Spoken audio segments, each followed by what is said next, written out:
Food aversions is normal in pregnancy, but not all pregnant women. I agree with you. So, yung avocado, gustong gusto ko yun, be. Favorite ko yun.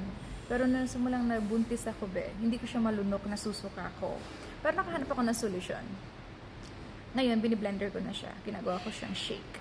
So, kasi avocado is very healthy and super sustansya niyan para sa'yo at para sa baby mo. So, kailangan natin ng avocado. So, ayan. Alam nyo guys, sa totoo lang, ang maganda sa pagbubuntis ko ngayon is hindi ako nakaranas na magsuka every morning. Wala akong morning sickness. Pero, sa panaginip ko, nagsusuka ko. Sa panaginip ko, nakaranas ako na nagsusuka ako 2 beses. Pero in the morning, wala akong ganong problema. Hindi ako nagsusuka in the morning. And alam niyo kung anong hilig ko?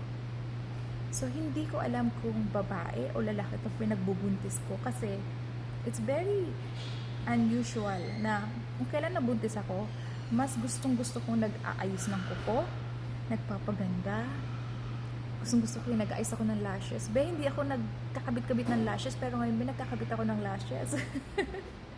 So, ayun. Ang weird lang kasi iba. So, ayun. Matatapos na tayo sa first trimester. So, malay mo sa second trimester, doon ako mag-umpisang magsuka-suka. So, hopefully, hindi. So, yun lang pala. Isa pa pala is, ang hilig na gawin ko is umihi. Umihi palagi every madaling araw. 3 beses, 4 na beses. Lagi akong umiihi. At kahit antok na antok ka na, kailangan mo talagang bumangon ng alas 12 ng madaling araw. Alam mo yun, kahit pagod na pagod ka, kailangan mong umihi. So, ayun. So, yun lang. So, salamat sa Diyos kasi hindi ako nahihirapan. And, ang ginagawa ko lang talaga is magpaganda.